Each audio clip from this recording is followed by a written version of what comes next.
Министерот за одбрана Владо Мисајловски во Министерството за одбрана уствари средба со беде амбасадорката на Соединетите Американски држави во земјава Никол Варнс, на која се разговарало за натамошно унапредување на стратешкото партнерство и одбранбената соработка меѓу двете земји. На средбата било истакнато дека соработката меѓу Македонија и САД останува клучен столб во развојот на одбранбените капацитети на државата, како и во заедничките напори за зачувување на стабилноста и безбедноста во рамки на НАТО. Двајцата соговорници се осврнале на процесот на модернизација на армијата, при што било нагласено дека инвестициите во современа опрема, обука и развој на човечки ресурси се од суштинско значење за зголемување на подготвеноста и интероперабилноста со сојузничките сили. Министерот Мисајловски истакнал дека Македонија останува посветена на континуирано јакнење на одбранбените капацитети и исполнување на НАТО обврските, при што посебен акцент се става на заедничките активности и поддршката од стратешките партнери. Ја потврдивме силната македонско-американска соработка, продолжуваме активно да работиме на модернизацијата и развојот на одбранбените капацитети, со фокус на унапредување на интероперабилноста и подготвеноста на армијата, изјави Мисајловски. Средбата е дел од континуираните контакти меѓу двете земји кои имаат за цел зајакнување на билатералната соработка во областа на одбраната, безбедноста и регионалната стабилност, особено во контекст на актуелните геополитички предизвици. Во текот на изминатите 2 дена, како резултат на засилените сообраќајни контроли што ги спроведуваат полициските службеници од сите сектори за внатрешни работи на патишта низ земјава, биле издадени вкупно 1026 платни налози, информираат од Министерството за внатрешни работи. Најголем дел од прекршоците, односно 316, се однесуваат на возачи кои не ја почитувале пропишаната брзина на движење, што останува еден од најчестите ризици во сообраќајот. Во истиот период од слобода биле лишени 34 лица поради безобзирно управување со возило, меѓу кои 9 возачи кои биле затекнати како управуваат под дејство на алкохол, 24 без возачка дозвола, а 1 возач и покрај претходно изречена забрана за управување со возило. Дополнително полицијата одзела 23 возила. Евидентирани се 164 случаи на неправилно паркирање, како и 29 санкции за возење под дејство на алкохол, што дополнително ја потврдува зачестеноста на ваквите прекршоци. Според податоците, санкционирани се 107 возачи на мотоцикли кои не носеле заштитен шлем, како и 5 пешаци кои не ги почитувале правилата во сообраќајот. Покрај тоа казнети се 99 учесници во сообраќајот кои не користеле сигурносен појас. Во рамки на контролите, 15 возила се отстранети од сообраќај поради нерегистрирање.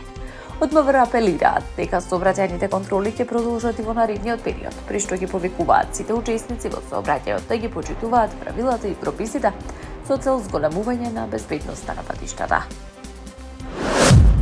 Американските медиуми објавија извештај во кој се наведува дека Куба наводно поседува повеќе од 300 воени дронови и дека постоеле дискусии за нивна можна употреба во евентуални напади врз американски цели, вклучително базата Гвантанамо, бродови во Карибите и делови од јужниот дел на Соединетите Американски држави.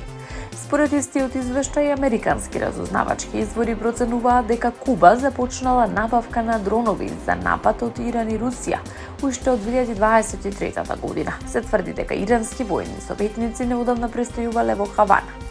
Американски представници, цитирани во извештајот, изразуваат загриженост дека блиската соработка на Куба со Иран, Русија и други држави што Вашингтон ги смета за безбедносна закана може да ја зголеми нестабилноста во регионот, особено поради географската близина на Куба до Соединетите Американски држави. Во извештајот се споменува дека Русија и Кина наводно имаат разузнавачки објекти на кубанска територија кои се користат за собирање информации. Дополнително, американски извори проценуваат дека околу 5000 кубански војници учествувале во конфликтот со Украина на страната на Русија. Во меѓувреме, Куба се соочува со сериозна економска и енергетска криза, при што делови од земјата остануваат без електрична енергија. Според извештајот, по американските закани за санкции кон држави што ја снабдуваат Куба со гориво, Венецуела и Мексико ги намалиле испораките на нафта. Американскиот претседател Доналд Трамп претходно изјави дека очекува колапс на кубанската влада и дека Вашингтон поддржува политички промени во Хавана. Дополнително се наведува дека поранешни и сегашни американски функционери, меѓу кои директорот на ЦИА Џон Ратклиф, упатиле пораки дека идната соработка со Куба ќе зависи од спроведување фундаментални промени.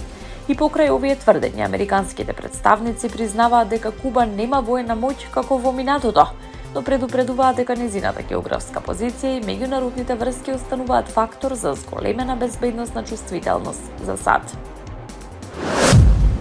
Унгарскиот председател Тамаш Сулјок ги отфрли повиците на новиот премиер Петер Маѓар да поднесе оставка во интервју објавено, велејќи дека нема основа за негова оставка. Унгарската партија ТИЗ убедливо ја собори од власт партијата Фидес на поранишниот лидер Виктор Орбан во април, со што заврши нивното 16-годишно владење. Вети дека ќе се справи со прашањата за владењето на правото и други реформи кои се во срцето на споровите меѓу Будимпешта и Европската унија. Нарекувајќи ги изборите глас за промена на режимот, Маѓар го засили притисокот врз Сулјок кој е поддржан од Фидес и други функционери да се повлечат до крајот на мај.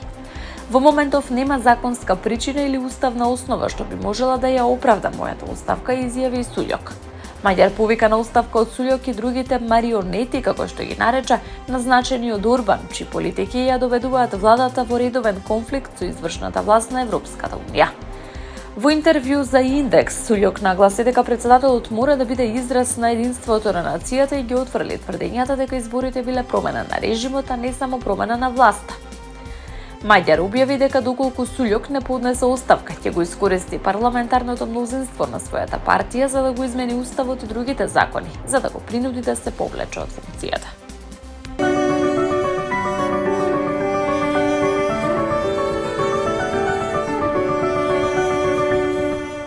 Времето во следните денови ќе биде променливо облачно, а утре, в петок и за викендот ќе има невреме, информира управата за хидрометеоролошки работи. До крајот на оваа седмица времето ќе биде променливо облачно со сончеви периоди во текот на денот. Утре, в петок и за време на викендот ќе има поинтензивни процеси со пообилен пороен дожд, грмежи и засилен ветер, локално во форма на невреме. Во среда и во следните денови ќе дува засилен северен ветер над 50 км на час.